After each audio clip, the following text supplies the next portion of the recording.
하 3장입니다. 사무엘하 3장 27절부터 39절 마지막 절까지 우리 한 절씩 교독하겠습니다. 사무엘하 3장 27절부터 마지막 절 39절까지 말씀 우리 한 절씩 교독합니다. 제가 먼저 읽겠습니다. 구약성경 468쪽 사무엘하 3장 27절 제가 먼저 읽습니다. 아브넬이 헤브론으로 돌아오매 요압이 더불어 조용히 말하려는 듯이 그를 데리고 성문 안으로 들어가 거기서 배를 찔러 죽이니 이는 자기의 동생 아사헬의 피로 말미암음이더라. 그 후에 다윗이 듣고 이르되 넬의 아들 아브넬의 피에 대하여 나와 내 나라는 여호와 앞에 영원히 무죄하니 그 죄가 요압의 머리와 그의 아버지의 온 집으로 돌아갈지어다. 또 요압의 집에서 백탁병자나 나병 환자나 지팡이를 의지하는 자나 칼에 죽는 자나 양식이 떨어진 자가 끊어지지 아니할지로다 하니라. 요압과 그의 동생 아비새가 아브넬을 죽인 것은 그가 기브온 전쟁에서 자기 동생 아사헬을 죽인 까닭이었더라. 다윗이 요압과 및 자기와 함께 있는 모든 백성에게 이르되 너희는 옷을 찢고 굵은 배를 띠고 아브넬 앞에서 애도하라 하니라. 다윗 왕이 상여를 따라가 아브넬을 헤브론에 장사하고 아브넬의 무덤에서 왕이 소리를 높여 울고 백성도 다 우니라. 왕이 아브넬을 위하여 애가를 지어 이르되 아브넬의 죽음이 어찌하여 미련한 자의 죽음 같은고 내 손이 결박되지 아니하였고 내 발이 착고에 채이지 아니하였거늘 불의한 자식의 앞에 엎드러짐 같이 내가 엎드러졌도다 하매 온 백성이 다시 그를 슬퍼하여 우니라. 석양의 뭇 백성이 나와 다윗에게 음식을 권하니 다윗이 맹세하여 이르되 만일 내가 해지기 전에 떡이나 다른 모든 것을 맛보면 하나님이 내게 벌 위에 벌을 내리심이 마땅하니라 하매 온 백성이 보고 기뻐하며 왕이 무슨 일을 하든지 무리가 다 기뻐하므로 이 날에야 온 백성과 온 이스라엘이 넬의 아들 아브넬을 죽인 것이 왕이 한 것이 아닌 줄을 아니라. 왕이 그의 신복에게 이르되 오늘 이스라엘의 지도자요 큰 인물이 죽은 것을 알지 못하느냐. 함께 읽습니다. 내가 기름 부음을 받은 왕이 되었으나 오늘 약하여서 스루야의 아들인 이 사람들을 제어하기가 너무 어려우니 여호와는 악행한 자에게 그 악한 대로 갚으실지로다 하니라. 아멘.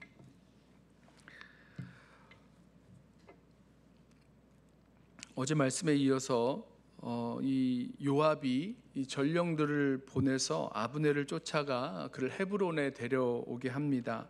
그리고 이 아브넬에게 요압이 조용히 말하려는 듯이 성 안으로 데리고 들어가서 그 아브넬의 배를 찔러 죽입니다. 동생 아사헬이 이 아브넬에게 죽임을 당했는데 요압이 그 동생 아사헬을 죽인 아브넬에게 지금 복수를 한 거죠.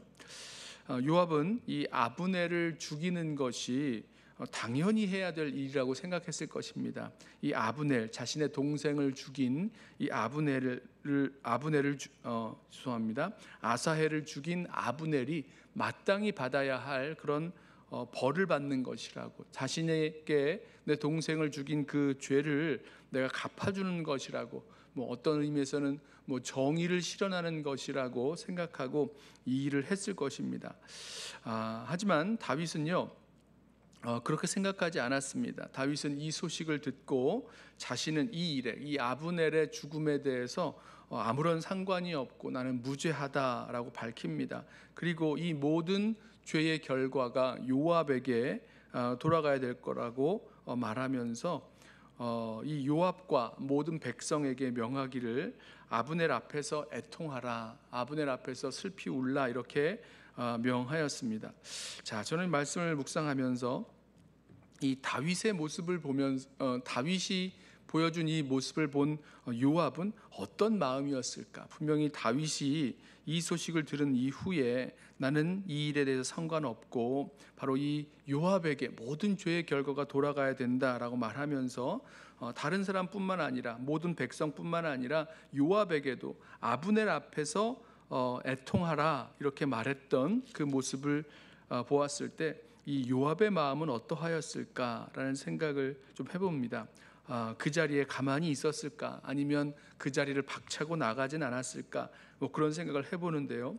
다윗은요, 이 요압에게 이런 말을 한 이후에 이 아브넬의 장례를 치르면서 그 상여를 따라가서 그 장사를 지내고 장례를 다 치르고 그 무덤 앞에서 이 다윗 또한 애통하였습니다.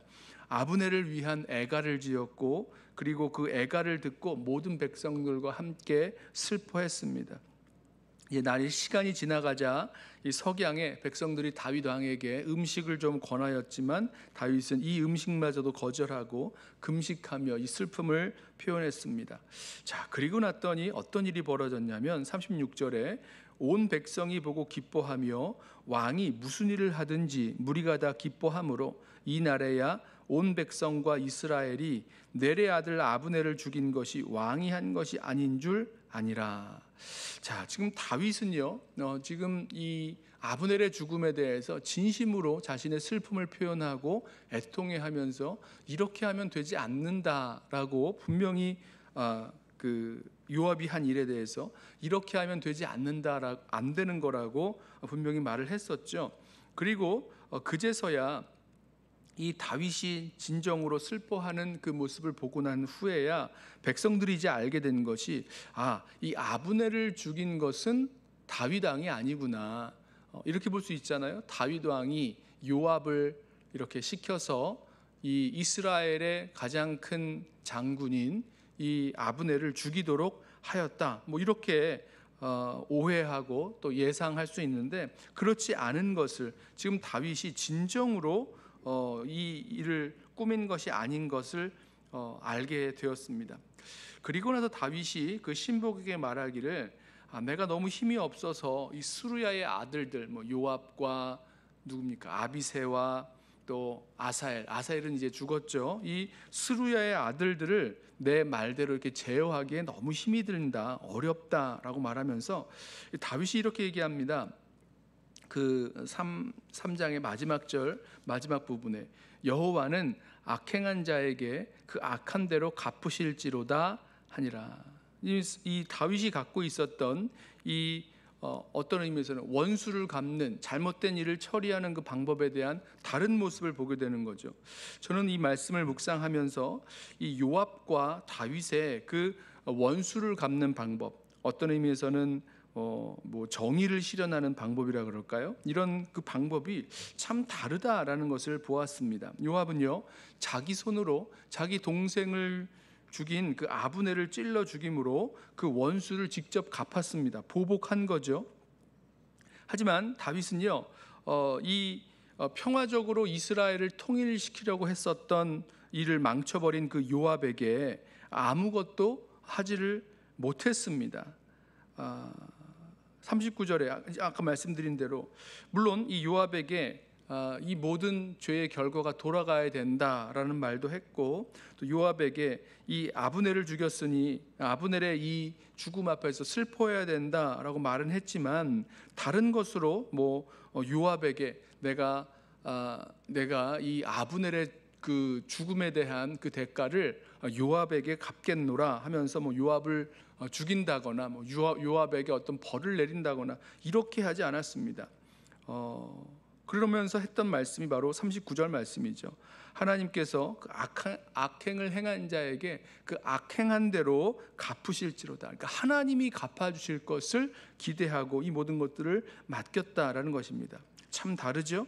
요압은 자기 손으로 동생을 죽인 아브넬을 죽여버렸지만 보복을 했지만 다윗은 그렇게 하지 않았다는 겁니다. 일을 망쳐버렸고 또 억울한 또 무죄한 그런 피를 흘리게 한 그 요압에게 아무런 것도 하지 못한 채 그저 하나님께 이 모든 것을 맡겼다라는 것을 보게 됩니다. 사울 왕에게 했었던 사울 왕이 다윗을 쫓아올 때에 다윗이 했었던 그 모습과 이렇게 오버랩되는 모습이 담겨 있습니다. 하나님께 모든 것을 맡겼고 정직하게 자신의 그 슬픔을 표현했던 그 다윗, 심판 아니면 원수 갚는 것, 그 모든 것까지도 하나님께 다 맡기고 나아갔던 다윗의 모습을 보면서 그 결과 우리 아까 말씀 나눴던 것대로 다윗이 갖을 수 있었던 그런 모든 오해, 이런 것들은 다 풀리게 되었고요. 다윗이 이스라엘을 통일시킬 수 있었던, 유다 지파의 왕만 되는 것 아니라 모든 이스라엘의 왕이 될 수 있었던 그 길들을 제대로 부여잡을 수 있었습니다. 저는 이 말씀 통해서 저와 여러분의 그 마음 가운데에도 때로는 무엇인가 원수를 갚고 싶은, 아니면 보복하고 싶은 그런 마음이 들 때에 우리가 생각하는 뭐라 그럴까요? 정의라 그럴까요? 아니면 당연히 이건 이렇게 해야 된다라고 생각하는 그 모든 것들에 우리가 이렇게 마음과 생각, 감정까지도 다 휩싸이지 않게 되기를 원합니다. 그걸 가지고 주님 앞에 나아가서 주님께 맡길 수 있기를 원합니다.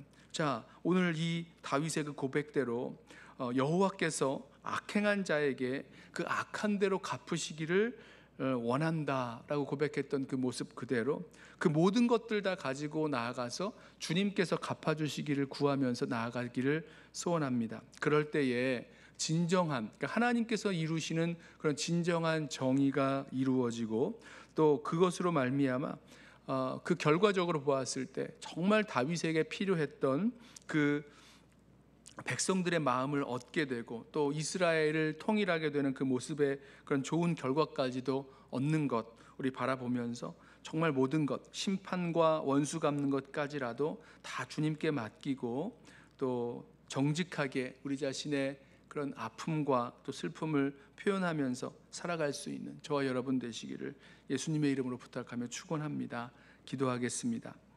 사랑하는 주님, 주님께서 모든 것 아시고 모든 일에 최후의 심판주로 오실 것을 주님 앞에 믿음으로 주님 앞에 고합니다. 주님, 우리의 손으로 정의를 이루려 하고 또 모든 원수를 갚으려고 하는 어리석은 일 하다가 오히려 죄악에 빠지고 또 무고한 피를 흘리게 하는 그런 어리석은 일 없도록 주 우리의 마음과 생각 모든 것을 붙드시고 인도하여 주옵소서.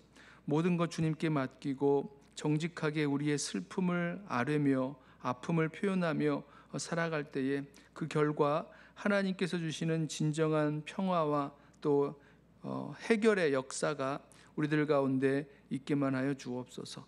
감사하며 예수님의 이름으로 기도드리옵나이다. 아멘.